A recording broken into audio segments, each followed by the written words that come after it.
The Lewis and Clark Interpretive Center is a pillar in the Great Falls community. We're celebrating the 25th anniversary of the Interpretive Center with a two-part series. Coming up on this episode of We're No Damn Experts, we're looking at the origin story with one of the original members who made the Interpretive Center dream a reality. Best damn podcast, the best damn town. You wanna get up, get ready to get down.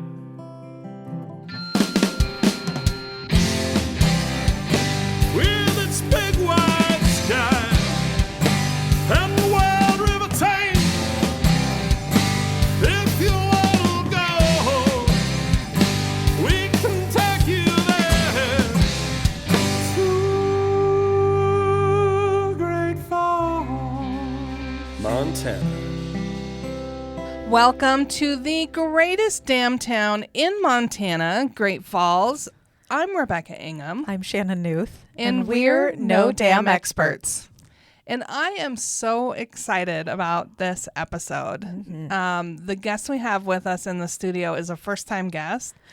However, the topic... Somehow, first time. I know. It's really a sad moment for us. And in Took our us abilities. 120 some odd episodes. But the topic we're going to be covering today is not one that hasn't been covered before, but you're going to get the origin story. You are going to get probably more than you ever known because our guest is not only involved heavily with the Lewis and Clark Interpretive Center, which we've talked about often, but National Heritage Area creation for our area, which is absolutely amazing. She is steeped in knowledge within our community like nobody else I know. So fans of We're No Damn Experts, you have a special treat because in the studio we have Jane Weber. Good morning. It's great to be Hello. here. Hello. Welcome, Jane. So what I didn't say is you also used to be a county commissioner. You were the leader of the Lewis and Clark Interpretive Center. I think even before it got started, you're involved in many other efforts to restore historic sites, develop our community, make it greater. Where do you find the time? Well, I'm one of those people that just can't sit. I have to keep moving. And, my whole involvement with the Lewis and Clark Interpretive Center was because of Dale Gorman, who was a forest supervisor at the time. And I really think he handpicked me because of my work on Nature's Den, if you can believe that. If you remember the old Nature's Den exhibit that we did over at the State Fair every year, we converted the entire building to an interior forest. And, I started writing some exhibit script for signage in there. And I think Dale thought, scratched his head and went, she's the closest thing I think we've got.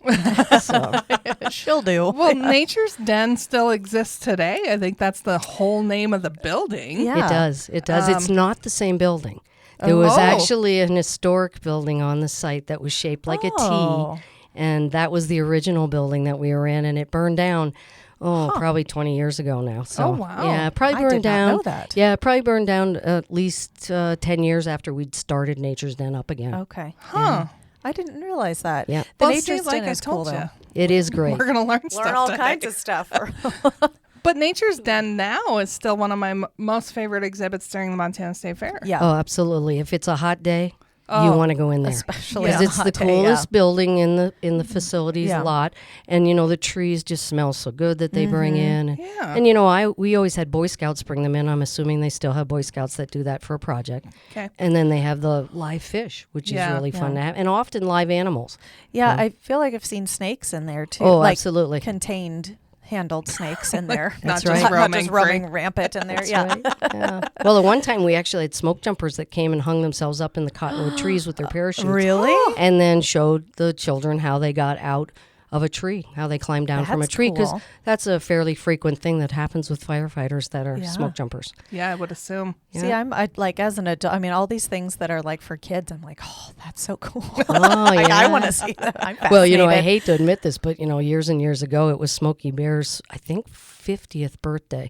And we had the community make cupcakes. Oh. And then I froze them. And then we had a big party for Smokey Bear over at Nature's Den and handed out Cupcakes. Yeah. Heaven forbid free cupcakes that weren't baked in an industrial Right, kitchen. yeah. kitchen. That probably Don't could tell. never happen again. But, it happened then. And the kids just loved it. They just loved Yeah. it. Well, there's so much fun that happens. We've lured you here today to talk about the creation of the Lewis and Clark Interpretive Center, which is celebrating its 25th anniversary. Yes. On Which is Cinco de Mayo, which is, your episode is part of a 2-part series great. celebrating that. Yes. Yeah. Well, where's the margaritas? I know, well, they'll be at the Interpretive Center. We should have had them for this episode, though. That's true. So you get handpicked from the Forest Service supervisor. He shows up. He's like, "Hey, Jane, I want you to create an entire interpretive center that will become North America's most extensive collection of the entire Corps of Discovery expedition on the banks of the Missouri River." And you're like, "Sounds like a great plan." Great, no problem. Well, you know, the beauty of it was this community in advance had been thinking about this. And so they had actually had Congress pass legislation in 1988. And so Dale Gorman was a very smart man and a total guidance for me as an employee of his. And he said, the first thing you need to do, Jane, and he didn't handhold me, but he said, the first thing you've got to do is you got to find out who the movers and shakers are in the community, and I'll give you a few names. And so some of the names, and these are people, sadly, who are no longer with us, but folks like a gentleman named Bob Bivens and Bob Dirk, who are retirees from Malmstrom Air Force Base. Oh. And Mike Labriola, who's still with us here in the community, was involved in the early days. And a woman named Marcia Stagmiller, who had her hands in many things around Great Falls community. And so I think the very first thing I remember doing was calling up Marcia Stagmiller cold and saying, "Hey, I just got picked for this. Could we have lunch?"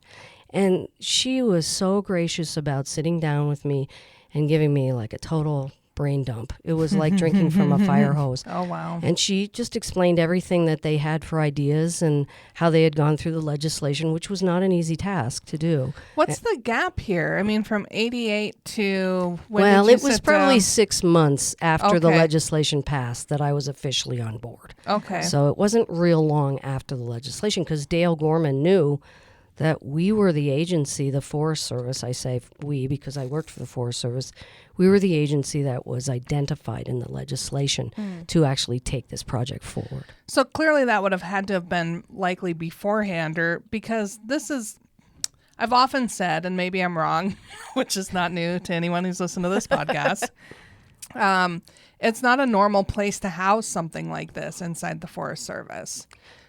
And it probably wouldn't happen today. So it was like they had to have been involved at some point and said, "No, we'll take this on. This seems like a good thing for us." And that had to have been decided, I think, before legislation went in. Is that correct? You're absolutely right. And I really give the credit to Dale Gorman, who sold the story and sold the idea to the regional forester in Missoula, who then carried that message back to the chief in Washington. Nice. So I will tell you that the Park Service did not want this center. And it wasn't because they didn't believe in the history and the importance of central Montana. They simply did not want to take on the financial responsibility of creating an entirely new unit. I mean, think about it. There's a unit in Glacier and there's a unit in Yellowstone. They had nothing in between. They would have had to create a whole new structure. And so the Forest Service had a structure here. Yeah. We had the National Forest for the Lewis and Clark National Forest right here. And so Dale Gorman just saw this as an opportunity and jumped on it. And it was such a white hat opportunity because at that time, you have to remember in the 80s, there was a lot of oil and gas discussion going on. Oh, There was yeah. a lot of people would come out and protest in front of the headquarters of the Lewis and Clark National Forest because of leasing that was done, you know, and often the Forest Service didn't even create the lease or release the lease or allow the lease. Another agency did, but then we were tasked with doing the environmental analysis. So Dale Gorman had gone through a lot of not very nice things, and probably not things now that he's, and I know he's gone, but after his retirement, that I came to find out that maybe he wasn't particularly that supportive of, but that was his job. So that's what you right. do. So this was white hat. And this was a way to link into recreation, which a lot of people forget. Recreation is a major part of the National Forest's mission. Yeah.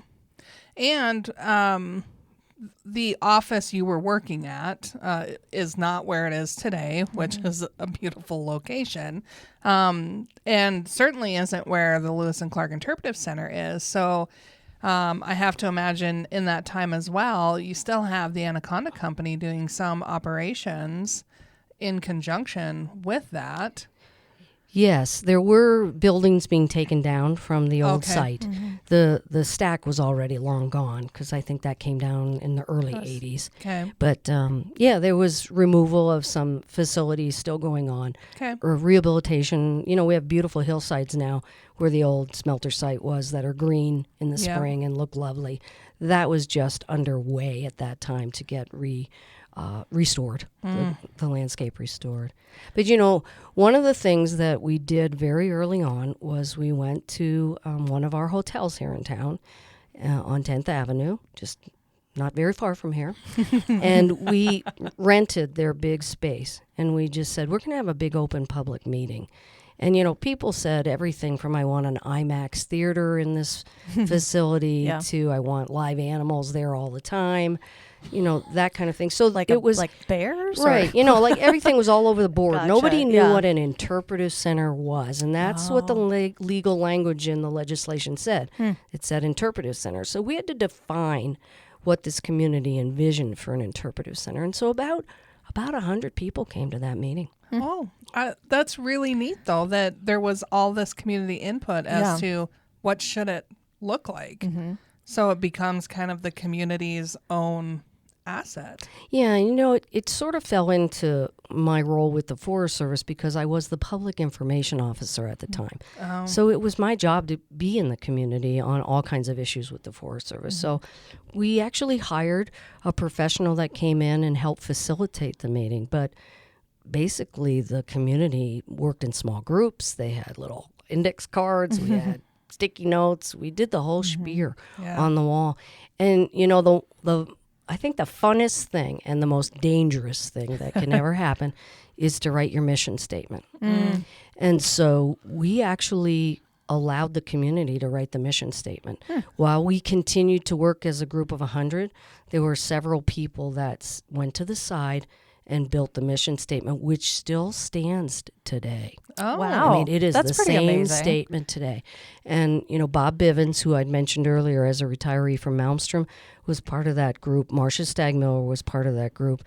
I'm probably going to leave somebody out, but the other one that I remember is folks in this community may remember Bert Lindler, who used to be a reporter for the Great Falls Tribune years and years ago. Bert had moved to Missoula and became involved with actually writing articles about fire management for the Forest Service.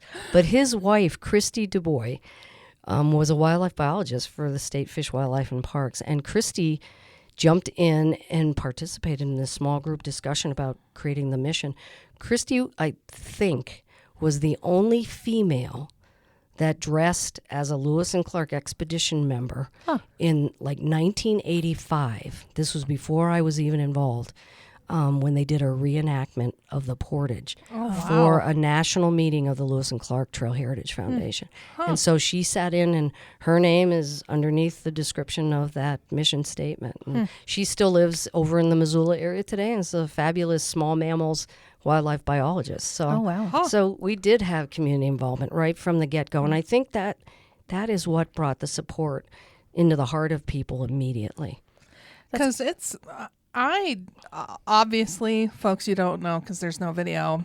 I'm super, super young, and She is way younger than me. so wasn't here for a lot of that. But even in my history of, you know, and I've been around for nearly 20 years now in this community, it's just always been an institution, and there's always been this community support for the Interpretive Center. So it's really cool to hear how it's a natural fit. Like there's always been community support for this thing. Absolutely. Absolutely. And then, you know, one of the things we did after that was we sort of framed what do we want to have. And, you know, IMAX Theater, great idea. But, Super awesome. But the IMAX Theater is the be-all, end-all. That would have been the only thing we would have been able to have in the facility. So as a community, we discounted that as a group so that Jane Weber and Dale Gorman didn't have to say, it's a little over the top. Yeah. So the community recognized that as a group. Yeah. But then what we did was we pulled together some experts in the history, and they became what we called the Gang of Four. Oh. And you probably don't know this, and I'm going to try to remember everybody. But James Rhonda, who is an author, had written a book about Lewis and Clark among the Indians. So he had done the most important and recent research on every Indian tribe that Lewis and Clark had interacted with. Oh, wow. And then Beth Merrick was the exhibit designer for the Museum of the Rockies in Bozeman. And one of the other things that Dale Gorman and I said is we don't want some high-tech exhibits that are going to cost us a fortune to maintain. And Beth Merrick knew the nuts and bolts of that. And then we brought in Herman Viola from... I like that name. It is a good name. Herman worked for the Smithsonian Oh. out of the Washington, D.C. area, and I'm still in touch with Herman. And Herman had just done the Columbus expedition commemoration for the Smithsonian. Wow. Well, and he was nailed. He was nailed because he really took it from a white man's perspective. Oh. And that exhibition did not go over the way Herman envisioned it. Oh. And so he said, listen, I can counsel you on what not to do. And so, Well, yeah, there's so something Herman to was that. number 3. And then the fourth one, who was the most important one to me, was George Horse Capture. Oh, yeah. Local guy. Right, local, taught at the then University of Great Falls, was it, I think, and it was called, or in the early days. Yeah. It might have been Great Falls College even when he was there. And then George worked for the National Museum of the American Indian Oh. in Washington, D.C. later. But Herman knew George, and so they were very good professional friends, and that helped. But how did I get to some of these people? You're probably wondering. Yeah. Well, let me just tell No, you. they're just sitting in your back pocket. Yeah. Well, Smithsonian Beth people. was easy to call because I had gone to the Museum of the Rockies. I'd looked over their exhibits, and I'd visited with Beth. And Beth was just, and she still is. She still lives in Bozeman, and she was great because she said, "Oh yeah, I'll join on with you." But getting to some of the others was a little bit more difficult, and so I sought the advice of a gentleman in our community whose name you're going to know is James Parker Shield. Oh, Of course. Yeah. So James Parker Shield and I became really good friends. I mean, and James would tell me what to do and what not to do, proper protocol. Yeah, I mean, he is awesome. And He's I'm going to great. just share, listeners, we have a 3-part series with James Parker Shield early on in our podcast. Had him come in and just talk about whatever he wanted to. Did a little bit of talking on the Lewis and Clark Interpretive Center, which information I still use today. Huge asset. So shout out to James. Yeah, James was wonderful. He traveled with me to Cody, Wyoming, because that's where George Horse Capture was working. He was the curator of all Plains wow. Indian artifacts at Cody, Wyoming. And they Wow. were repatriating objects to the Cody, Wyoming Museum at the time George was there.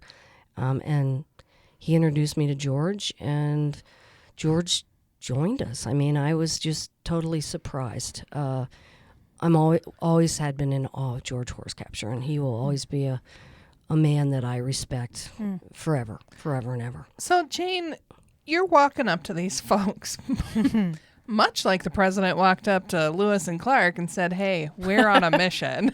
Yeah.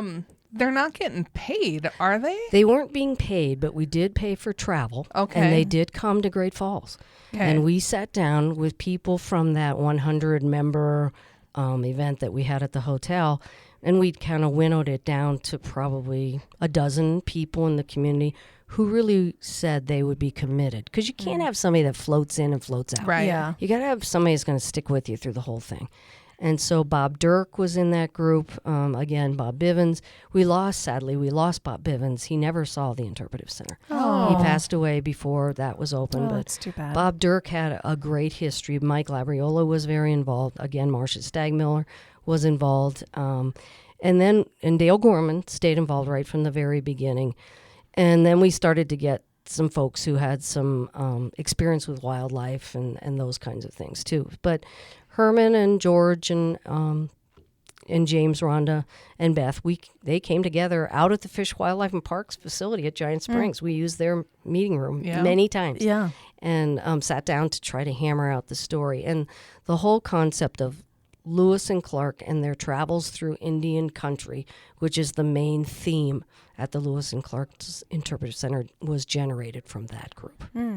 Yeah, James had shared with us there is when you do the Interpretive Center, there is a river that runs through the Interpretive Center, and on one side of the river is the story of Lewis and Clark from their perspective, and then a story from the Native Americans' perspective on the other side of the river, which I find the most unique aspect of that, because it does tell both stories, which are different stories. Absolutely. And one thing that I'm always careful to not say that Lewis and Clark discovered this area. Right. They didn't discover anything. They really didn't discover anything. No. What they did was record. Yeah. And that then became discoveries for people in the eastern part of the United States who didn't know anything. So when you're in these planning meetings, Jane, does it ever come up like we're going to cover the entire journey? Yes. I mean, obviously the Corps is interacting with tribes all along the way, because you simply can't not do that when you're exploring the Louisiana Purchase. But did you set out and say, we're going to have the biggest story from the time they leave till the time they get to the ocean and back again, telling the entire story? Yeah, that group of planning folks said that we have to do that because they said, number one, it's never been done.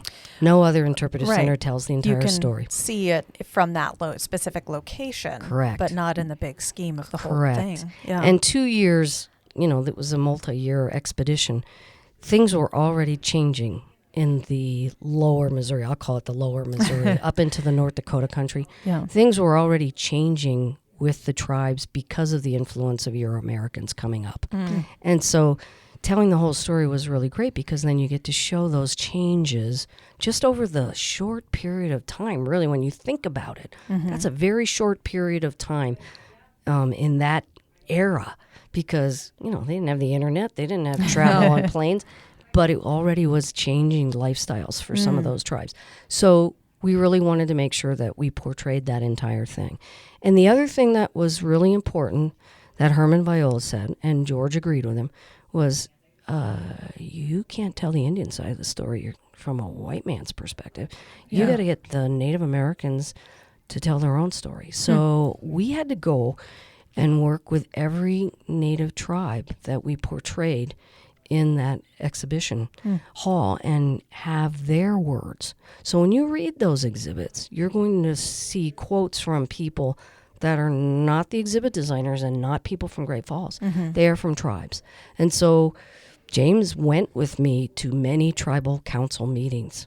I mean, we went to the Nez Perce, we went to the Blackfeet, we went to the Assiniboine, we went to all the different tribes. We didn't travel to North Dakota, but we were able to deal with Gerard Baker, who was a National Park Service employee and had connections to the Tribal Council for the Arikara and the Mandan.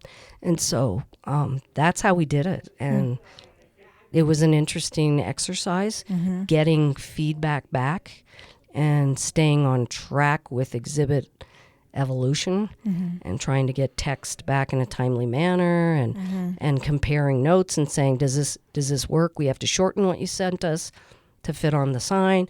It just was a lot of interaction back and forth, but it was probably the most exhilarating thing I've ever done in my life. Well, and to be that broad-based. I mean, because we're talking about a lot of miles they traveled. Right. And a lot of different tribes they interacted with.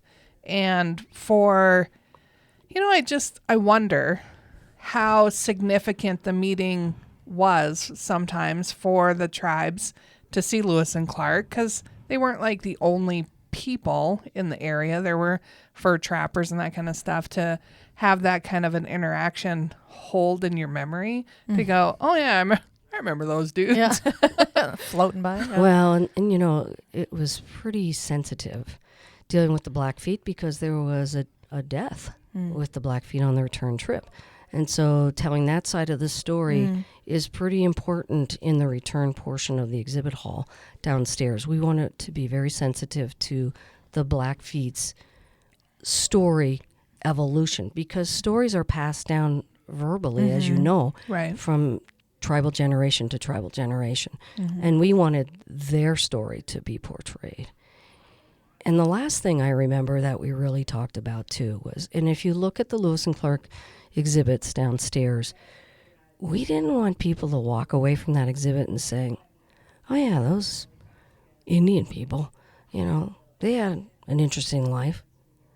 We didn't want them to walk away with that. We wanted them to walk away with, these first peoples live in our communities today, are in our state houses, are in our congresses, on a national level, are business owners, our teachers, our doctors, our counselors, our, construction workers. These are people that have professions and thrive today. And they might need a little assistance to try to help retain their native tongue, because that's an important part of their culture that many of them are trying not to lose. But so pay attention to those last exhibits in the Interpretive Center, because we actually portrayed real people and their professions and what they were doing, trying to get that message across. And that was not an easy message to get across. And I'm sure, I still worry that it's a little lost today. Yeah. Well, one of the things we talked about when we were designing our space here at 15 Overlook Drive is the significant moments for Great Falls. We wanted to have those displayed in a way here that people can kind of walk through our space and go, oh, I get kind of what Great Falls is about. And one of the ones we wanted to tell was this story about the first people. There's not enough space here. Right. And so instead of just trying to do a single static display, we opted to not do any display on that, but then incorporated all the stories we have into podcast episodes and our Basecamp magazine, so that people have more of that story than what a static display is. But we have one wall still reserved for the future of whatever that might be. Right. It's such a huge story. As you said, it's just difficult to portray over time. Yeah. One of the other things that was probably the most thrilling thing that I did is we had an interpreter whose name was Billy Maxwell, and Billy was very connected to traditional activities like tanning hides with traditional brains and just making things and demonstrating the ways that Native Americans had actually taught Euro-Americans how to do things, when they passed through and if they had generated a relationship. But we had a commemoration early in the morning when we did our grand opening with all the tribes invited, and it was a private ceremony. And so Billy and I slept on the floor in the Interpretive Center in sleeping bags, because this had to be a sunrise event. And so we knew that we had to provide coffee for the tribal folks immediately, and there had to be some foods available for the actual, and I'm going to call it a blessing, because it was basically a tribal blessing of the center for us to be open and that we would thrive and do the right things there with programming and with visitors and all of it. So Billy and I, and you got to know that there are motion detectors in the Interpretive Center. And so Billy and I had to figure out where could we sleep on the floor, and if one of us rolled over, that we didn't set off the motion detector. And so it was a pretty funny and uncomfortable evening for both of us. And I believe we got up at like 4:30 in the morning or 4 in the morning, because it was summertime. Yeah. And so sunrise is early. I think we were up at 4. And so we're making pots of coffee and all this. And then we had all the tribal representatives were there on time at, before sunrise. And we went down to the patio down below the elevator. There's a large area there. Yeah. And James Parker Shields said, now you can invite the county commissioners, but they cannot invite anybody else. And you can invite the mayor. And I said, fine, we'll do that. And he said, but we got a problem. And I said, what's that? And he says, well, one of your county commissioners is a woman. And it was Peggy Beltram.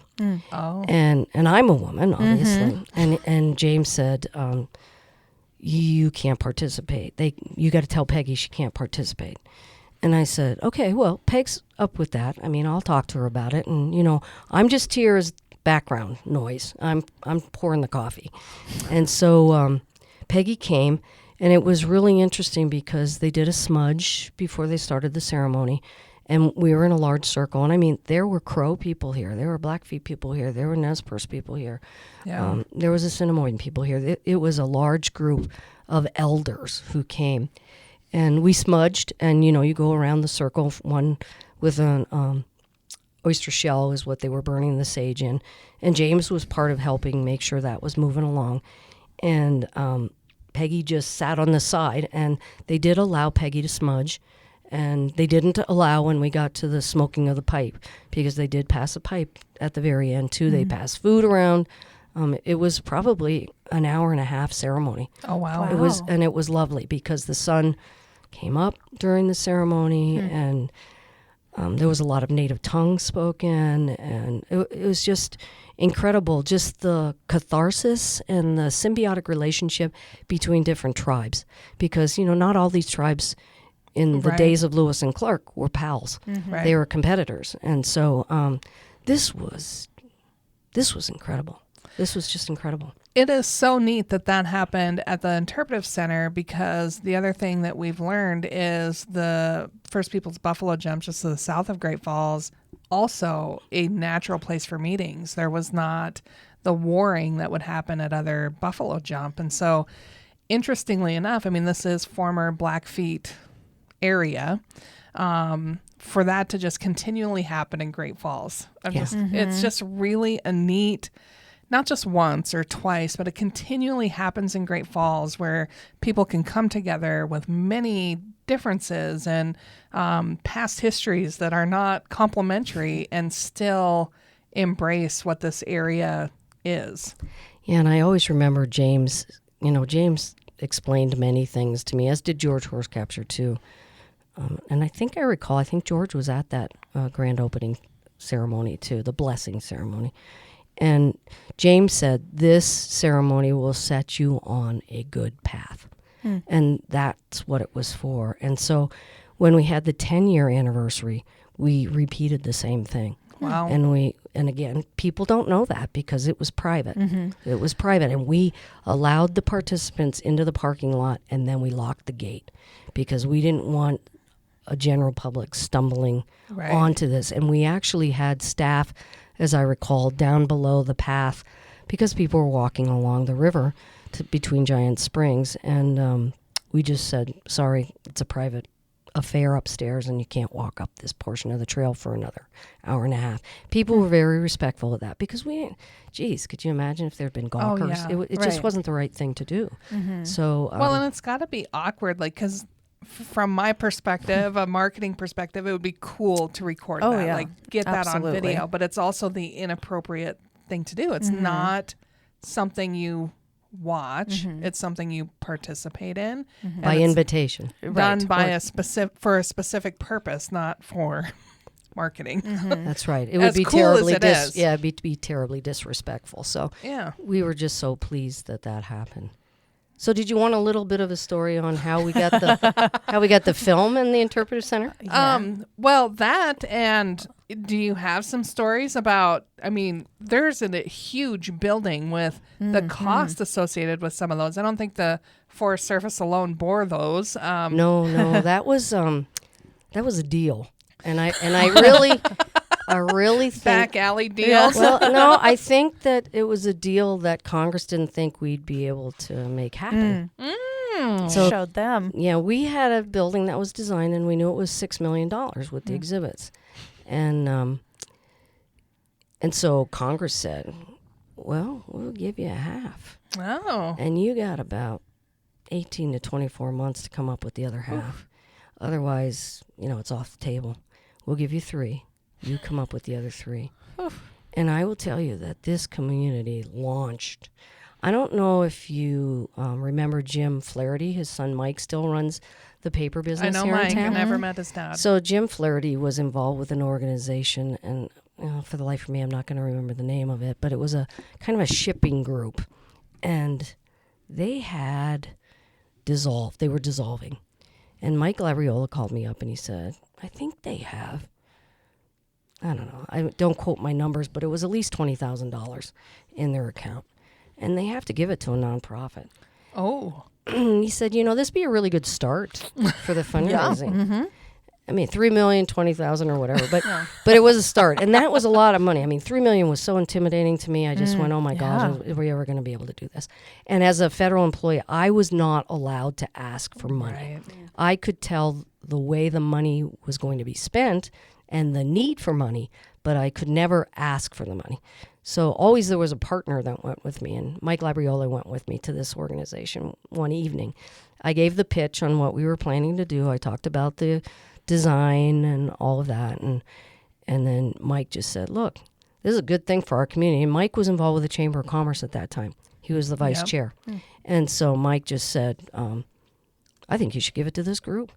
And by God, they did. And so that was like our very first big contribution, and it started to just get the ball rolling. And people in this community, Joan Bennett was the chairman of the board at the time. We actually created a board after we had created that kind of ad hoc planning group that helped with the Gang of Four. We formalized and created a 501c3. So Joan Bennett was involved with that. Is that what the foundation? Is that the foundation? It's the foundation of the foundation, yes. Okay. Yes. It was called the Fund, Inc. at the time. Okay. And Harry Mitchell, former county commissioner and owner of the Ayrshire Dairy, was on that. And Harry, the Compass Rose in the center of the floor of the lobby was a huge fundraising effort. And you could pay anywhere from $250 to $2,500 or something, maybe $5,000 for each of the tiles, depending on how big they were. And so, folks, what Jane's talking about is in the center, when you walk into the Interpretive Center, in the middle of the floor, on the top floor, when you first walk in, there is a beautifully designed compass. And on there, tiles of every donor. That's right. And also on the outer rim, if you haven't paid attention, is actually sort of a shorthand story of the Lewis and Clark expedition done by Joe Horsecapture, who was George's son. And Joe was at the Minneapolis Museum of Art at the time, I believe, and he and his wife Lisa did that. So take a look at that outer rim, because that outer rim tells the entire story. Wow. Just in very shorthand version visually.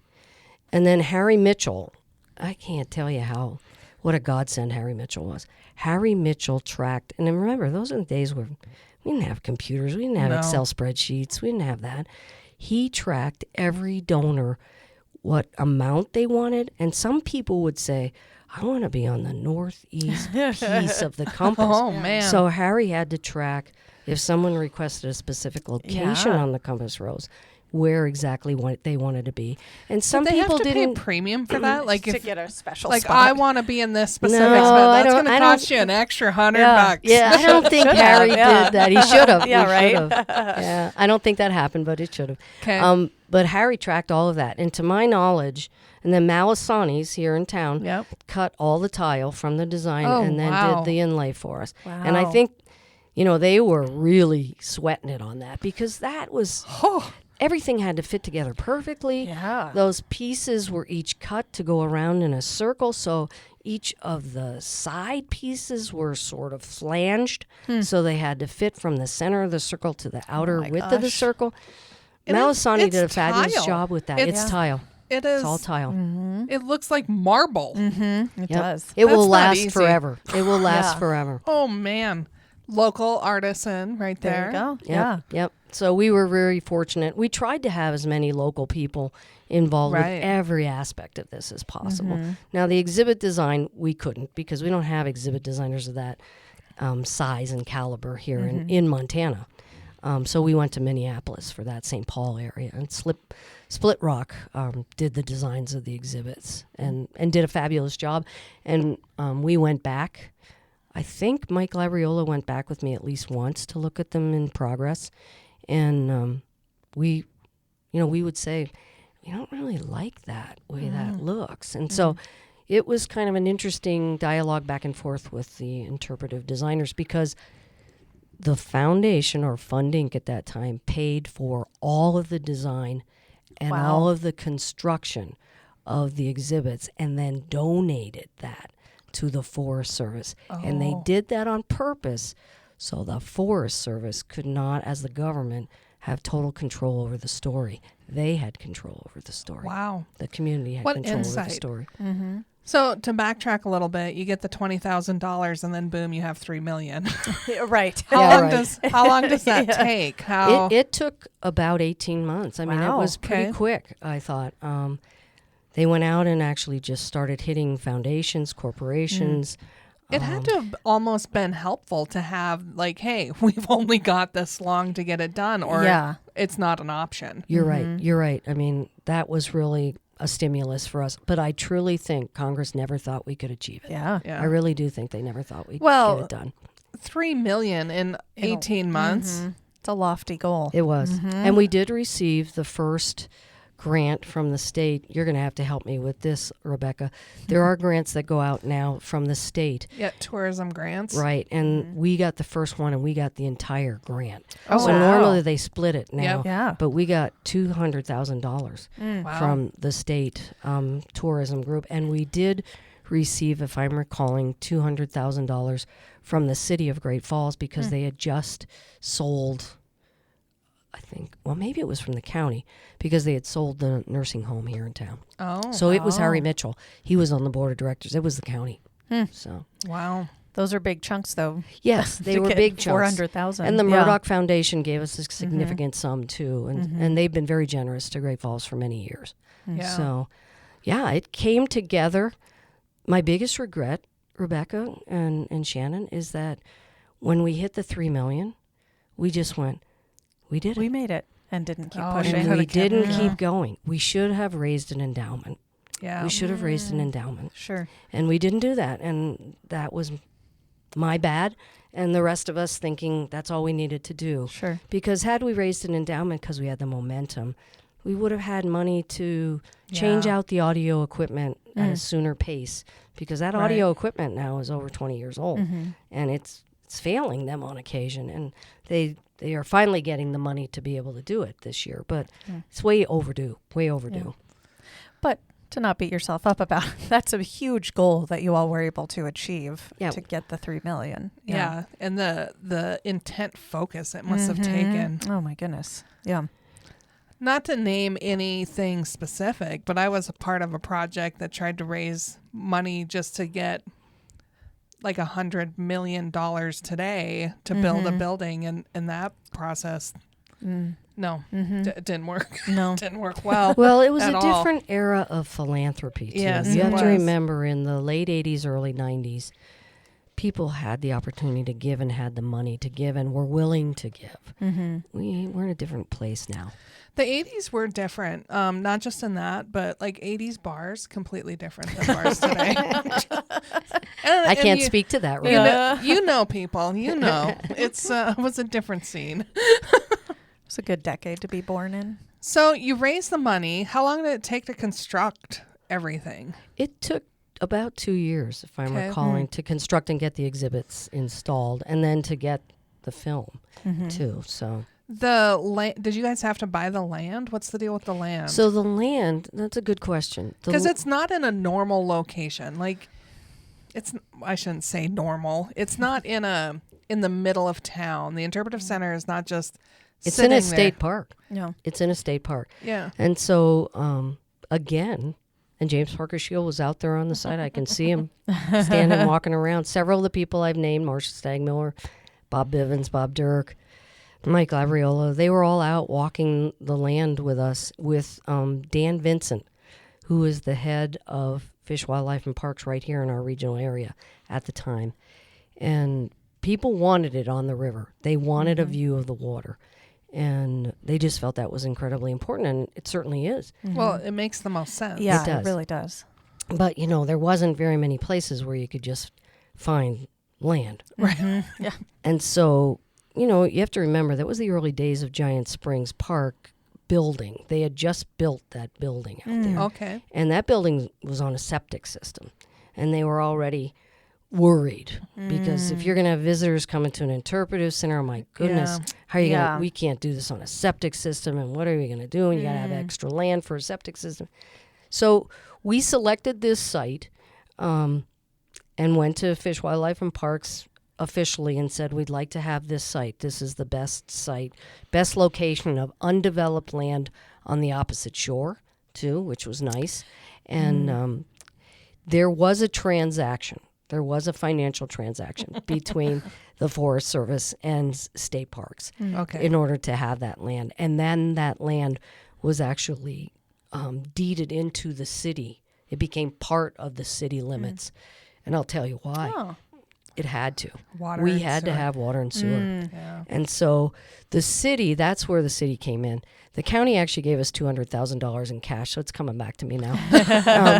And then the county, Harry Mitchell, challenged the city and said, you need to match what we're going to do. And so the city matched it with $200,000 worth of hookup for the city utilities. So Nice.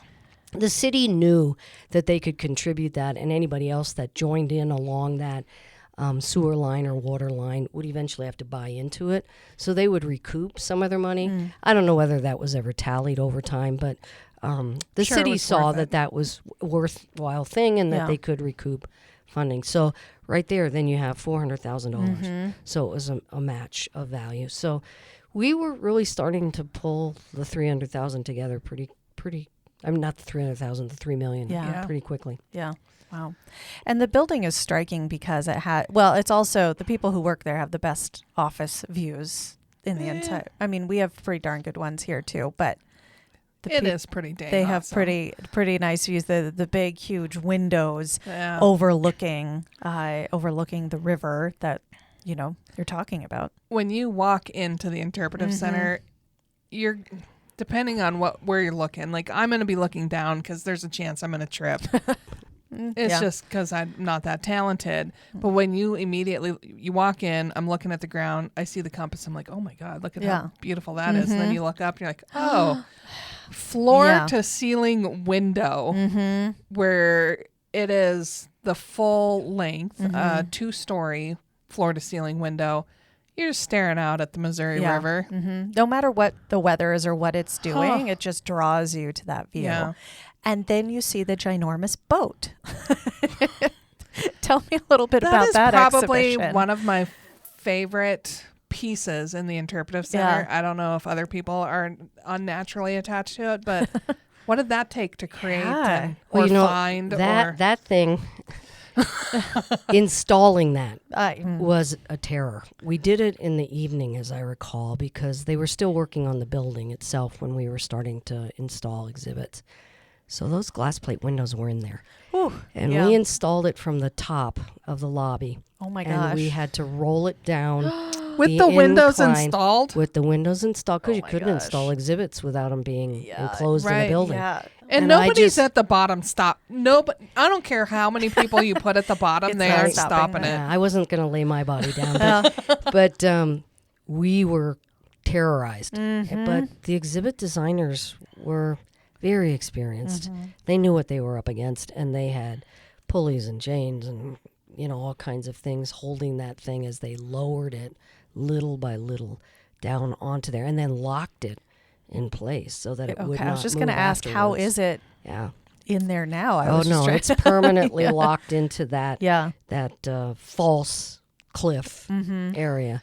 And it was just terrifying And because I same thought, oh my God, I can just see these windows just being blown out in this canoe down in the river. Yeah. Hey, you know it floats. Yeah, right? Yeah, exactly. I don't know. This one I think is made out of a frame and styrofoam, so it's light. It was fairly Okay. light. Well, that helps a little But bit. isn't it? It looks so original. It does. It looks like it would looks weigh a very ton. heavy. It I was thought it heavy. was I Well- tell everyone it's an original. And the artistic for you. work of on the sculptures of the The men. core members who are pulling it also make it look very Well, and the heavy. fun thing about the core members is the exhibit designers. I mean, you get to know these people pretty well. Right. Yeah. And so Chris Wilson was one of the guys that we worked with, and I can't remember the other people's name. Jane Wilson was his wife, and she was one of the exhibit designers too. But the heads of the men that are on that exhibition Yeah. fabrication are images of some of the exhibit designers. Oh, really? Oh my gosh, They that's did such their- a fun so little neat. tidbit. Yeah, they did their own faces. That's amazing. Well, I don't know if I've ever told you this. We hosted the Berlin Airlift Veterans Yes. Association here, and one of their stops was at the Interpretive Center. And when they were here doing their site visit, the lead president of their association was a 93-year-old World War II veteran. Wow. Who walked, step for step through this entire thing. And there was another gentleman who was a little bit more of a fast talker, getting all things taken care of with the Interpretive Center staff. And I just sat there on the bench looking at the dugout display in the Interpretive Center with this 93-year-old man. And he's looking at the men and having military history, being part of the Berlin Airlift, being part of World War II. He looks at me and he goes, the clothes are tattered. And he goes, that guy right there, he was a troublemaker, I think. And he's creating this entire story with me about these people that we don't know. Exactly. But he picks out the one guy. He's like, that, you just see, they've beat him up a number of times. He's got a big mouth. Nobody likes him. Oh, that's hilarious. And I said, oh no, they just got along all the time. It was, kumbaya and s'mores every night. And he goes, yeah, I've been in the military. That's not what happened. Exactly. You should have told him that some of the bruises on the guy were probably from the softball size hail that they had Yeah, no kidding. just had the day before. Oh, yeah. But the attention to detail, I mean, the clothes are not intact. They are shredded. Yeah, tattered. Like it's been a tough trip. Yep. And they ran out of whiskey. Well, until they found bison again, and had hides to work with. And, Yeah. they were without Yeah. repair opportunity for some time. Yeah. You're just piecing together whatever shreds are left, trying to Exactly. keep your niblets covered. Exactly. It's a good visual representation. But the clothing, the expressions, the boat itself, and then the cliff would be like, oh, yeah, that wasn't easy. So, hey, I'm dying to tell you about the film. Okay. Right. Because we keep getting off track. I know, you keep taking me away from this piece of the story. So, our film was done by Ken Burns and Dayton Duncan. And in the 80s, they were working on their 4-hour series. I think that's what their original one is, 4 hours long. And so everybody said, well, we need to have a short, no more than 22 minutes, 22 minutes. 18 would be better. Film. But it has to be our theme of Lewis and Clark and their travels through Indian country. And so I don't know if you remember Rhonda Bannock. Yes. Rhonda Bannock's, she is a kick. So Rhonda Bannock owned Bannock Designs, Communications, and Rhonda was, if you don't know Rhonda, she's got a lot of energy. So Rhonda says to me, I think we need to call Ken Burns. And I said, you mean the Ken Burns? And she says, yeah, we're just going to call him. And I said, Okay. really, Rhonda? All right. Where would you like to do that? She says, come down to my office. We'll just call him on the phone here from my office. And I said, can you get a number? Yeah. And she says, well, I'll figure something out. So we go down to her. I go down to her office. And in the end, what she did was she called Dayton Duncan. And Dayton Duncan does much of the writing and a lot of research for Ken Burns. And he was the primary researcher on his Lewis and Clark film. So Rhonda gets on the phone and she says, hi, my name is Rhonda Bannock. And you're Dayton Duncan. I know that you work quite closely with Ken Burns. And Dayton goes, yeah, where are you from? And she goes, I'm from Great Falls, Montana. He goes, oh, we love Great Falls, Montana. Oh. We just love that place. That is the primary place for the Lewis and Clark story. Can we come out? And can be with you? And Rhonda goes, yeah, you can come out anytime you want. She says, we'll show you a good time. We got people here who can take you on the trail, and we'll just show you anything you want. Now, remember, he was in the throes of still getting raw footage at the time. He hadn't put his piece together. But we knew that his piece was not the storyline we wanted Right. of Lewis and Clark through Indian country. And so anyway, we befriended Dayton Duncan because Rhonda Panic had the courage. To just call him up. Yeah, I would just say something else, but Yeah. I can't on the air. But she had the chutzpah to just call him up. And so so then Rhonda was trying to explain to Dayton what we wanted. Oh, yeah, we can do that. So he sends the first script cut because we said, listen, we got to have control of the script. We got to be able to review it. And so how do you tell Ken Burns and Dayton Duncan that you really don't like their first cut? Ooh, the yeah. Because they just didn't quite get it. Right. And so it was very awkward. But in the end, Dayton really listened. And we said, we need to get George Horsecapture talking to you maybe a little bit. Would you like to meet James Rhonda? We can put you in touch with those people. I can't recall whether he actually on his own did it. But we got the script we wanted from them over time. But I will never forget that when Rhonda said, go on down to my office. We'll give Ken Burns a call. Give him a call. Okay. And Yeah. then later to be like, well, we don't really actually like Like this what- first draft here. Yeah. Thanks for participating. Yeah. You're going to have to go back to the drawing board. Exactly. Yeah. Exactly. Wow. But look what it has created. Well, and then we premiered Ken Burns and Dayton Duncan's film in the Civic Center. And Cool. that place was packed. Yeah. And it was amazing. It was just amazing to have both of them on the stage here in Great Falls. No kidding. Talking about their film, talking about the people they'd met in Great Falls, how they appreciated. Because our Lewis and Clark Honor Guard here in Great Falls was, and still is, in my opinion, the be-all, end-all experts on all things original and traditional. Super with Lewis and Clark. committed. I mean, their research is impeccable, and when you say they're dressed in tatters, these guys know how to dress. They Yeah. know what the uniforms look like, what they would have looked like when they were here after a year out. They just, what the equipment should look like, what the weaponry should look like. Some people in other places even use the wrong firearms, but not our guys. Yeah, It's authentic. It's all authentic. It is a lost art or an art that is lost on people that if they're not paying close enough attention, and the commitment that the Honor Guard really has to just stepping up to tell any portion of the story, being part of any part of the story, helping in that area is really amazing. And I will say a little sad because a lot of them are heritage members of our society, and there doesn't seem to be that generation coming up behind them to take over the reins. Yeah. You're right. There are some young people I do know that they've gotten involved, but anybody that's listening to this podcast, if you're interested in doing something honorable, because these Honor Guard members, they go in our schools Yeah. and they talk to the children about valor and courage and leadership and learning how to make decisions. It's all good stuff. And then they use their entree of walking into school, in leathers. Yeah. And I mean, they're pretty noticeable Yeah. when they Yeah. walk down the halls in leathers. They don't look like they've got ripped skinny jeans on. Yeah, exactly. Different kind of ripped pants. Yeah.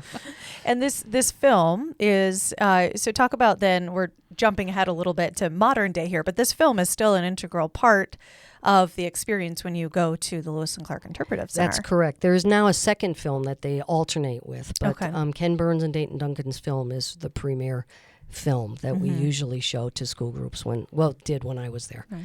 Showed to school groups. And it's not IMAX, but there is a nice theater that's It's a in beautiful there. theater. Yeah. It's a lovely theater.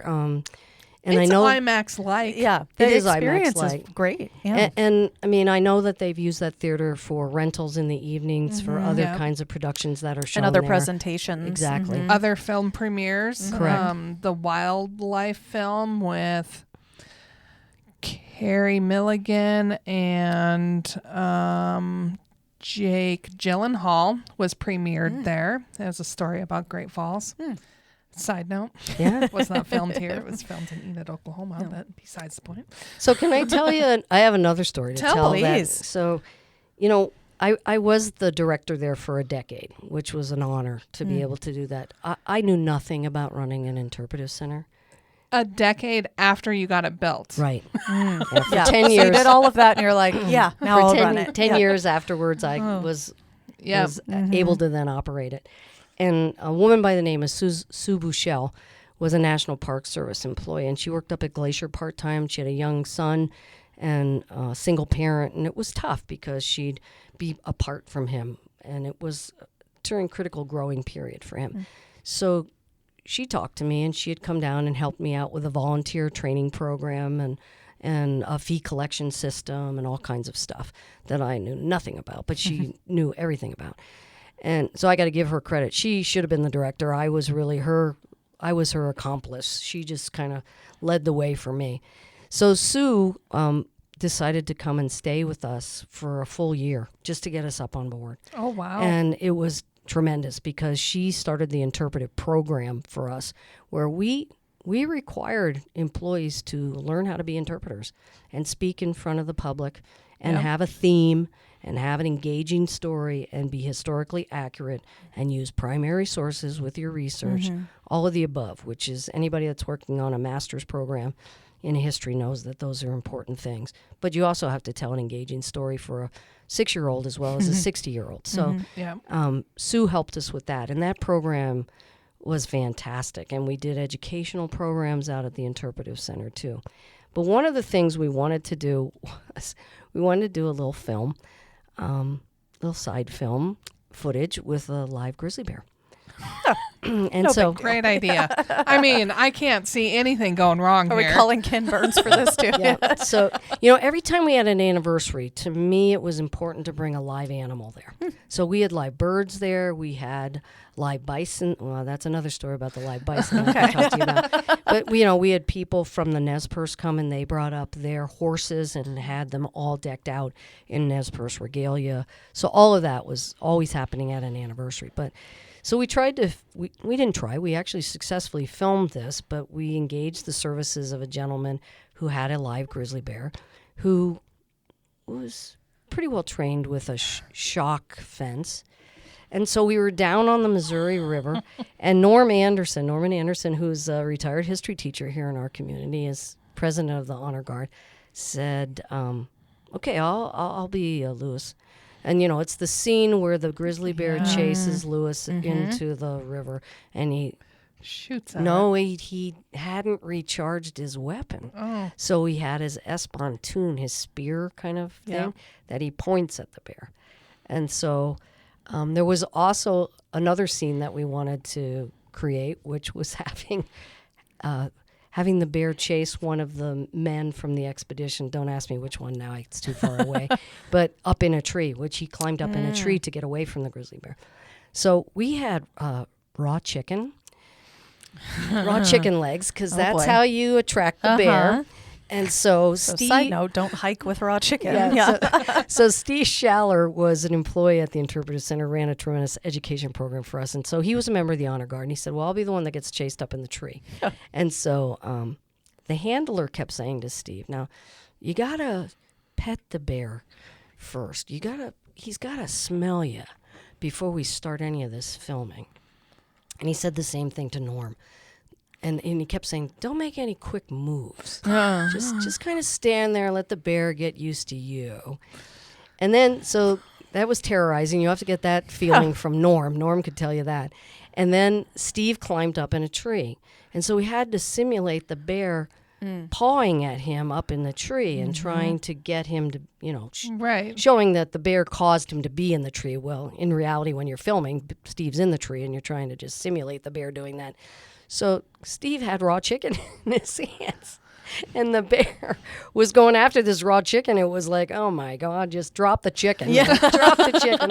Don't lose your hand. Oh don't lose your hand. Yeah. And so that was hilarious. And Steve was sweating bullets. I mean, he was literally sweating. But the story of the bear in the water with Norm, because Norm would run into the water, and what they had done was put an electrified fence under the water. A ways out, so if the bear touched the fence, he wouldn't go any further. That was the theory. And so... Because water and electricity seem to go really well. Right. So it was battery operated somehow. Anyway, so Norm does several takes with the bear charging after him, and they're filming the bear because he had trained the bear to run after Norm, and then Norm had to turn around in the water. He's almost waist deep, and then pull the Espontoon on the bear and then try to get the bear to stop. And the handler had to have the bear stop. The bear did a good job for filming, but on the last take, you got to remember, this is a captured bear that's now in the summer in the cool Missouri River. Mm-hmm. And the water was early enough that the water was flowing pretty good. And the bear floated over the electrified fence. No. And then we tried to get out to the water with him, but it was too deep for us. And then he went over to that rocky island that's visible right outside. And then it was time for Jane to call Fish, Wildlife, and Parks. Oh, my gosh. So the bear got onto the island, and I thought, oh, my God, if that bear gets on the other side of the island and on the North Shore, he's gone. He's gone. Yeah. So Oh my God. the good news is that the bear was not very athletic because the bear had been in captivity for a long time. Yeah. So Getting fed as biscuits. swimming to the island tired him out. Yeah. But oh my goodness, the call that I had to make to Fish, Wildlife Parks and say, we have a live grizzly bear on the loose in the city limits in an island in the middle of the Missouri River. Can you get a boat out there with us? Oh my God. And so the handler got in the Fish, Wildlife, and Park boats. I got yelled at. But that's a given. Yep. And then he had treats, obviously, Oh to my gosh. entice the bear. Into the boat. As I wanna recall, see that. I think that they put a chain around his neck and then they kind of ferried him to the land, to the solid land. Oh my God. Jane, goodness gracious. So that's one of the stories. Wait, what anniversary was this again? This was a filming. We were trying to do So where do we film. see the footage of this? Yeah, right. Well, Did actually, it ever make it to air? No, it's in the one film. It's in the second film, I think. Okay. So, Okay. It's been a long time. I've been to the Interpretive Center very recently, but I haven't sat and watched that film I've only in seen a the long one. time. Yeah, I don't know if I've seen both or not. I don't think I've seen the second. Yeah. you should sometime have Norm Anderson just tell you his feelings of having that charging bear face him in the water. Oh my gosh. The bigger question is, in the future, when you said, hey, Norm, I've got an idea, did he go, Jane, shut your mouth? Yeah. No, Norm's a really good friend of mine. And, it's one of those memorable things that's in his diary that not everybody has in their diary. No. Yeah. So, I don't want it in mine. You don't want it in yours? Well, I'll tell you the bison story, too, Yeah. since we're at it. So one of the anniversary days, we wanted to feature all about bison. And so we had 2 young bison who were locally owned, brought out to the Interpretive Center. We put up a big fence, Yeah. like you do, like a rancher's fence. Mm-hmm. And Just like we you did do. with the Grizzly. Yeah. this one wasn't electrified. Was this after the Grizzly? Oh, yeah. Okay. This was a couple years later. Okay. And our anniversary was always in May. We always did it in May. And so the bison did fine that day. We had people that came and talked about bison management, and Native people came and talked about the use of the bison, the importance of the bison, all the different products that were created from bison. It was a great day. So it's the end of the day, and my younger sister who lives in the Seattle area is with me. And everybody's gone except me and the maintenance man and the guy who's supposed to round up the bison to put in the trailer. Okay. Well, bison don't always do what you want them to do. No, because they are still Wild animals. That's right. And they were not cooperating with the gentleman who was trying to get them in the trailer. Uh-oh. And there were 2 of them, remember. And they weren't full adults, but geez, they're big animals. Mm-hmm. I mean, these weren't... Even the teenager ones are big. Yeah, I mean, this was... Yeah, he was well over 1,000 pounds, I'm sure. And, or both of them were. And so then they got a little bit antsy and they started banging up against the fences. And so my sister and I and the maintenance man, or Ray, are on the outside of the fences, and one of the fences goes down because he pushed so hard the fence came down. Oh, no. So now we have free roaming bison Just on- like it should There's a be. theme. Yeah. on the prairie. And, I was just dumb enough that the gentleman that was sent to collect the bison was not the original owner. I think he wasn't as experienced in loading the bison. And so he says to my sister Beth and I, well, just get behind them and just put your arms out and just kind of go, hey, herd them in. hey, and herd them towards the trail. That did not work. That did not work. And people said, do you know that they could have turned and just charged you? What are you, crazy? And so we finally got the fence back up. We got them in an area where we could at least encase them inside a fence again. And the guy with the trailer said, I can't do this. And I said, well, they're your bison. I'm not keeping the only hope bison. I just don't think they should stay overnight at the Interpretive Center. Even if I lock the gate, we don't know whether they're going to stay in this enclosure. And so he had to go and call somebody else to come out. That was one of those days where you start at a festival event or a commemoration event at 7 a.m, and it's now 9 p.m. And you're still trying to get these bison in the trailer. And still so full of energy. Yes, not exactly. exhausted at all. Exactly. And you're like, how did my life come to this at this moment? So that's a story my sister has in her diary. Well, and that's a good Her one, I trip to think. Montana. Yeah. Remember that? I wonder if at family reunions, Jane, do they go, remember that time with the bison? Like, oh no, I guess I don't recall that. Yeah, exactly. My sister will recall it very clearly. So have there been any other animal free roaming? No, those were the two that were free roaming. We did have a falconer who came out. Oh. And that was really fun for people because he was training a bird, and then he had an experienced bird, as I recall. He had two birds. And the experienced bird was obviously one that we didn't have any concerns about because, they come back for food. And that bird did not go to people or anything. It came right back onto the gloved hand of the handler. But the one that was a little less experienced, the handler got a little bit overconfident, I think. And he thought, I'm going to send him out off leash, because they sometimes have a tether. Yeah. And so he said, I'm going to let him go. And I said, are you sure you can get him back? And he said, I'm pretty sure I can get him back. Yeah, it sounds confident. So that was one of those nail biters. But the bird did come back, but he didn't come back on command immediately. And so I kept thinking, oh, this poor falconer, he's lost his bird. His bird's never going to come out of the sky. It's going to be on its own. And you got to be careful because when you do release a bird permanently from being a falconer, you got to make sure that the bird is ready to hunt on its own. And this bird was not ready to hunt on its own. But it did come back. Thank goodness it came back. That's good. So one of the notable things, I'm just shifting gears from animals because that's what I do. I'm excellent at transitions. One of the things that people will notice when they go to the Interpretive Center is how undeveloped it is. Like when you walk up, it's a unassuming building in really an unassuming area of land. It doesn't seem like there was much thought put into that, but in all actuality, there was a ton of thought put into the way the landscape looks there. Did you have a hand in that, or did you just run out of money? Me and others. Here's one of the things we told the architects is that we want that building to disappear on the landscape.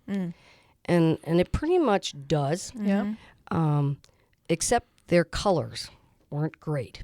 When they came back with their color scheme for the building, it was sort of this kind of the maroon trim and this green trim, and it's sort of fortunately, a little earthy, but yeah. But the forest supervisor at the time when this happened was a woman, and Dale had retired, Dale Gorman, and Gloria Flora was a landscape architect by training. Oh. And so I took the color palette into Gloria and I said, I'm not comfortable with this color palette. What do you think? She said, that's horrible. She said, we gotta change that immediately. And I said, well, look, Gloria, what I want is the landscape, the vegetation changes color with the seasons. It's greener in the spring, obviously, and it's duller in the fall. And she said, get me so many color palettes. So I brought them into her, and Gloria Flora sat down with the color palettes, and she handpicked the colors for the building. Oh, wow. And those colors, they kind of pop, depending what time of year it is, pop with the landscape color so that they blend. It actually blends with that color of the landscape. So, no, we did not run out of money for the plants. Everything there was intentional. So I have to give credit to two other gentlemen that worked for the Forest Service at the time. Both are still living here in Great Falls. One is Wayne Phillips. Wayne is a botanist. Okay. And he's a native plants expert. And then Ron Yates was a landscape architect for the Forest Service. And so Wayne picked the plants. And so what we did before excavation started, people may not know this, we went out and collected seed on site of the actual snowberry and the yucca. Wow. Yeah. And we sent that to a nursery in the Bitterroot who grew native plants, and we paid them to grow our plants, and then they were shipped back. And then Ron Yates, with Wayne's help for angle and sun angle and shade from the building, decided where those would happen. So if you recall, for at least a year, we had no plants out there, and that was because we needed to address native weeds. And so you don't want to be spraying once you've put your native plantings in. Yeah. So we waited for the weeds to come in, and then we treated the weeds and let them die, and then the next year we planted the native plants. And, it's been a pretty successful planting. It's a little overgrown right now. I sometimes want to go out there with my nippers and do a little trimming because plants grow. It's 25 years Right. old. Is it 25 years old? Yes. 25 years old. So these plants are getting a little unwieldy. And so, you can cut them back. It doesn't hurt them. The deer nibble back plants all the time, and they regenerate. So I know that Ray Tetrold has done a yeoman's job of trying to manage the native vegetation out there. And so the beauty of that is that in the spring, we used to have a education program with the school district where we actually had children come out and learn about native plants when there were no leaves on them. That is really tough. That is really tough. They all look How a to little identify. similar. Yeah. That's right. And so we taught children when that program was going on how to identify our native plants with no leaves. Yeah. So it That's was fun. fascinating too. I didn't realize that. I knew that it was somewhat intentional of the area, but I didn't realize things were taken, seeds sent somewhere else, Yep. grown, So they're developed actual from that space. land. Right. So then that they're acclimated to that locale. That's really cool. That Yeah. was good forethought on that. Well, yeah. and the other thing you'll notice, folks, is because I've been there, I can tell you there's signage that tells you Right. what those things are. So it isn't just patches of randomness. That there is intent and design there, Right. obviously. And then the other thing that's out in the landscape is a metal frame that looks like a bicycle rack. Yep. It's actually the metal frame for the iron boat. And so if you recall, that's a major part of the story here in Great Falls is that Lewis knew there was a waterfall. He thought there was only one. He didn't realize there were five. Well, Big surprise. But he knew he wouldn't be able to get his boats portaged except for little canoes. And so the iron boat was his brainstorm. He had the metal fabricated before he left the east and brought it out in strips. And then here in Great Falls area, and we all believe it was near the Ayrshire Dairy, they actually constructed the iron frame, and then there were bison in the area, and they actually used the hides of the bison to cover that boat for it to be floatable. The problem was they just didn't have any pitch in the area. It's all cottonwood trees, so there wasn't any pine trees to get pitch. So they had to create their own pitch, and it was a combination of charcoal and wax, and Disaster. it was a disaster. It actually got wet, and the hides all fell off. Basically, they didn't adhere to each other, and so that's when Lewis went into a big funk, and that's when Clark had to get the men regrouped and go cut additional cottonwood trees down towards the Gannon Ranch area out there. Yeah. And cut down big, huge cottonwoods and create new dugouts. wow. Yeah. And So what you're saying is they showed up to the Great Falls in canoes that they had had for a while, abandoned them, walked past, to White Bear Island, made new ones, and jumped back in. Kind of.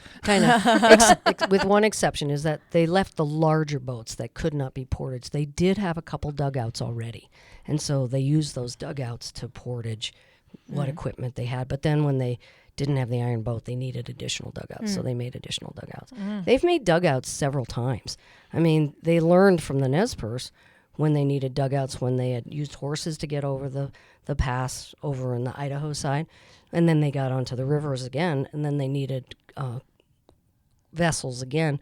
The Nez Perce actually taught them how to burn out pine dugouts. That's a lot quicker than using an adze and trying to cut green. Well, cottonwood. sometimes you just liken to whittle some wood. That's right. That's big wood to whittle. Yeah.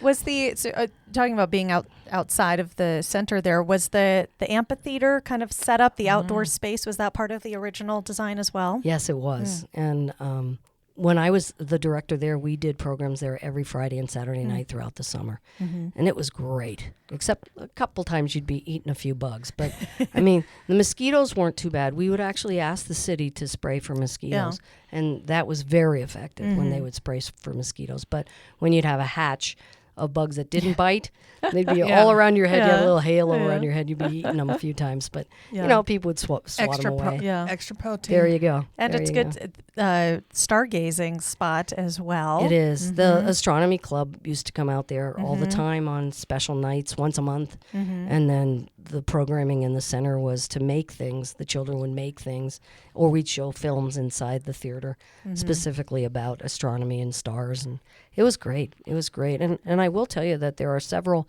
members of the Lewis and Clark Honor Guard, one of them being Lee Ebeling, that really know about how to navigate by the stars, because Lewis and Clark use that a lot. Yeah. Forget about that part, the nighttime part of the journey. Yeah, they had to know where they were at all times, and they weren't always on the water. So when they would get off the water, they had to know what direction they're going, and pretty important stuff. Yeah. Was the Lewis and Clark Trail Heritage Foundation always intended to be a part of this center? Yes, the William Sherman Library. Bill Sherman was a huge supporter of the Interpretive Center, and he personally donated $200,000. I keep saying 200, but that seemed like that was the amount the of increment money. you start with. That was a nice increment. And so the William Sherman Library was really on a space off of the stairwell originally when you went down the steps, and the library was there. And the Trail Heritage Foundation, they really didn't have a headquarters. Their executive director was wherever the person lived. And we had courted them to say, you really should come here. We would welcome you to be here. And so when Shannon says those beautiful office windows, well, I had one of those beautiful office windows for about a year and a half. Yeah. And then I just said, when we convinced the Lewis and Clark Trail Heritage Foundation to bring their executive director here and their membership staff, they had a couple people, I said to the Forest Service staff at the center, I said, look, guys, we're going to renovate this, and we're not going to have windows anymore, but we're going to give our windows over to the Lewis and Clark Trail Heritage Foundation. They are a national organization, and they need to have the best spot in the house. And I said, we should be out on the floor with the visitors anyway. Yep. We shouldn't you be got beautiful windows there. That's right. And I said, we shouldn't be sitting in the back. We shouldn't be hiding back here. So your office space is when you need to do planning, and you'll have no interruptions or any diversions of watching eagles snatch ducks off the ice by looking out windows. And so there was a little disgruntlement. Yeah. But we made that modification, and then that space, we changed out the whole library. And the space we actually purchased with them some of those rolling cases too. We assisted with that. Those are the coolest bookcases I've ever seen. And I'm not saying it's the only reason you should go visit, but it is a feature that it's a way to compress a lot of material in a small amount of space. Encourage you to just experience those bookcases. Yeah. That was the coolest thing I've ever seen in my life. And the Trail Heritage Foundation has original materials. Yes. Research materials from credible authors and researchers on the Lewis and Clark story. And so the whole idea was that we hope to attract other researchers to come here to do their own research.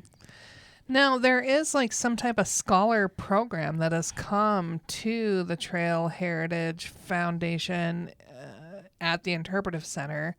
Does that still happen? They had a scholar in residence program, Gary Moulton, who did all of the journals of the Lewis and Clark expedition. I think he was the first one.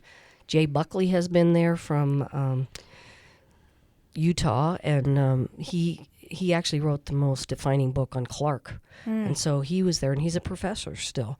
So I know that they've had smaller scale residents come in, but what we used to do was actually have them stay for a month and do research on whatever project they were working on. Maybe it was a publication they were doing, an article they were doing, or maybe it was a book they were doing. And then they would do lecture series once a week at the Interpretive Center, sometimes out in the amphitheater, sometimes inside in the theater area. So I'm not sure that's still going on. That was a big venture. But if it is still going on, that would be a question for the Portage Route chapter, because they would be sponsoring that. Oh. So 10 years, you give birth to this thing, and then you watch it grow up to be a teenager, and then you walk away. What was that like? You know, I walked away from the Interpretive Center knowing the program for the entire next year. Everything was scheduled. Everything was in place.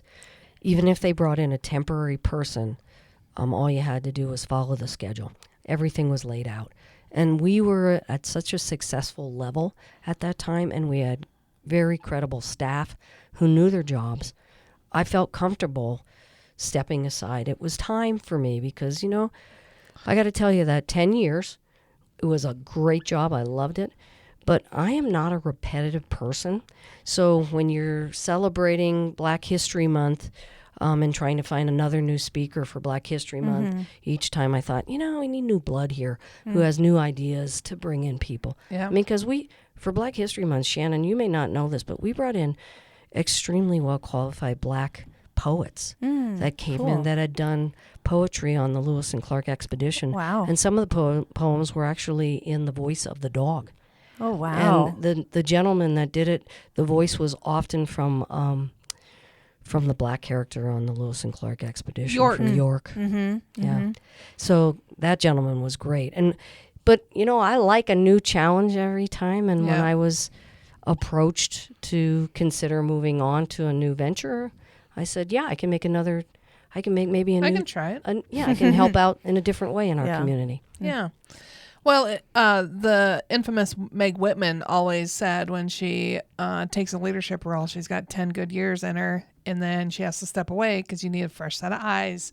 You need a whole new set of energy. I can give you what I've got, which is really just 10 years worth, and then somebody else has to come in. Yeah. And I've always appreciated that kind of thought process because 10 years is a long time when you devote your soul to developing and growing whatever it is and getting it to where it is and go, okay, someone else now needs to have that vision. So, which is kind of exciting in our 2-part series. Yes. The next episode after Jane is going to be Dwayne Bushai. And Dwayne has a lot of energy and is bringing new ideas to the Interpretive Center and new exhibits, and they are changing out.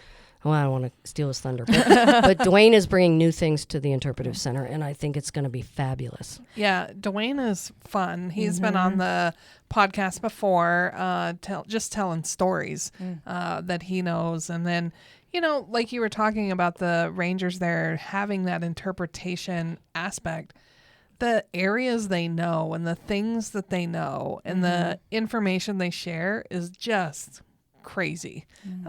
We did an entire video for virtual visitation on burning poop. Oh my goodness. You know, because that is an important skill to have. Yeah, bison piles. Yeah. Yep. And so when you get the opportunity to just visit about the most, what we'll call the creative, mundane portions of life, of just starting a fire or the medicine that they used or whatever it is, it's just kind of fun because it's not things that you think of today. Yeah.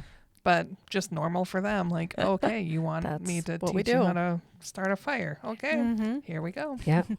And Dwayne will be sharing more about all of the events surrounding the 25th anniversary celebration, which we should say our podcasts here are coming out. Dwayne's will come out on the actual 25th anniversary, as noted on May 5th. The actual 25th anniversary celebration will coincide with the Lewis and Clark Festival, which is at the end of June and early July this year. So Dwayne will be sharing more about all of the fun things that they'll be doing. I mean, the Lewis and Clark Festival is always a great event, and they're just upping the game even more for this 25th anniversary. So, Jane, what other stories do you have to tell me? Well, I will tell you one other story about the grand opening. And so, usually there's a ribbon cutting. Yeah.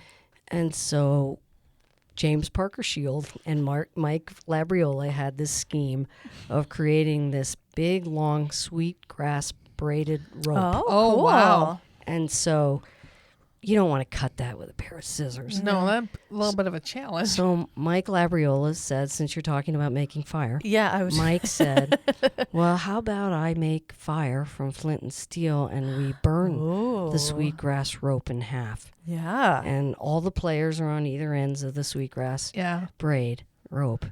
And I said, that's a fabulous idea. And then about a month later, Mike Labriola calls me. He goes, I don't know if I can do this. And I said, what do you mean? You make fire all the time. Yeah. And he goes, I've been practicing every day, several times Oh, a day. no. I don't know. I don't know whether I can get this to happen so that we can actually break Burn. the braid and Oh, burn it. no. And I said, Mike, you're committed. You know you can do it. And I'll tell you, that guy, he just worked that and worked that and worked that. And James was like blowing a little on it when Mike was putting the fire up to it. And it worked perfectly. It worked perfectly. that's cool. But poor Mike, he had a lot of angst He's about like, that. oh my gosh. That's a huge endeavor. Yes. You're like, Start a fire on command immediately with a huge crowd watching. that and will it'll be big and effectively burn this. through the Yeah. sage. Yep. And you don't know whether it's going to be a windy day. Yeah. Turned out to be a perfect day. Yeah. Everything works out well. That's right. So will you have a moment, do you know, at the 25th anniversary where you just get to stand and tell stories? And we can go sit in a circle at Well, your if we feet? do that, we should invite Sue Bichelle up because, I mean, Sue and I had stories together that we could. She'll prompt me, I know, and remind me. Billy Maxwell should be another one that comes because, those are the people from the original group. And without them, Yeah. the place wouldn't be what it is. I mean, the volunteer program alone that was developed, we had 110 volunteers when I was there. And Wow. the volunteers at the Interpretive Center are committed. Yes. They don't act like volunteers. No, they it's act like like this is their people thing. that they own a stake in there and they show up to do the best job they can to give you the experience that you need. It's really impressive. It is. Well, and one of the things you all might think about is interviewing a volunteer or two because they've got stories to tell about people they've met that has left a memorable mark on their lives too. And some of those volunteers have been there 20 years. Yeah. We've Which is lost quite a few. incredible. Over the course of 25 years, Yeah. you get Bound to people that are happen. retired. Yeah. They're in their 60s, and 25 years later, you lose Yeah. some of them. But there have been some that have been long-standing volunteers. That's incredible. When we were talking about the 25th anniversary, to me, it has been like the Lewis and Clark Interpretive Center has just always been part of Great Falls. So to me, when we were talking about 25 years, I was like, no way. It's way older. It's been around way longer than that. And to me, I think it's just like so etched in my brain in being part of Great Falls that it's hard to believe that it's as young as it is still. Yes. Yeah. Yes. And I think it's those things like it was established when I was here in one of the first projects I worked on at Bandit Communications when I worked there for Rhonda was part of the Lewis and Clark Festival, the Blues and Brews effort that, no, that was not it.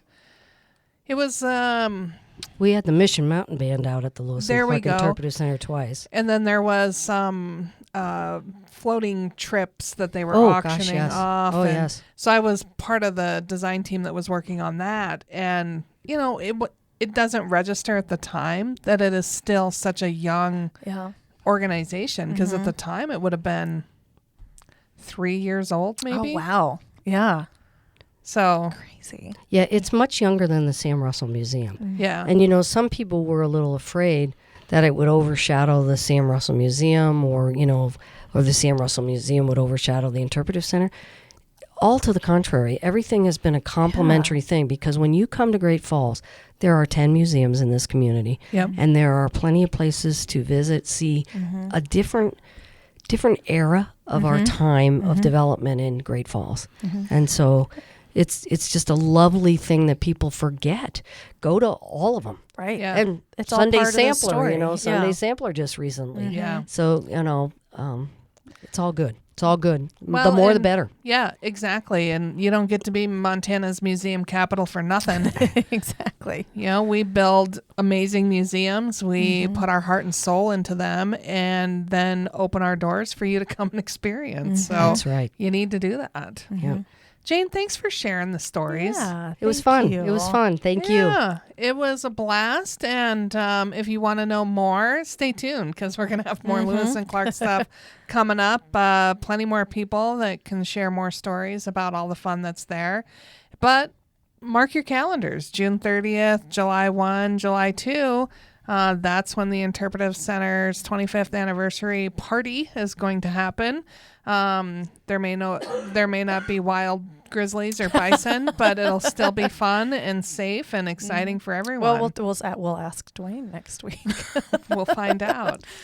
So, folks, until we see your bright, smiling, happy, healthy face here in Great Falls, Montana, we hope you are creating amazing memories with your friends and family wherever you might be. See you soon. We are No Dam Experts is the recorded claims from Great Falls, Montana, covering what you need to know about this amazing damn town.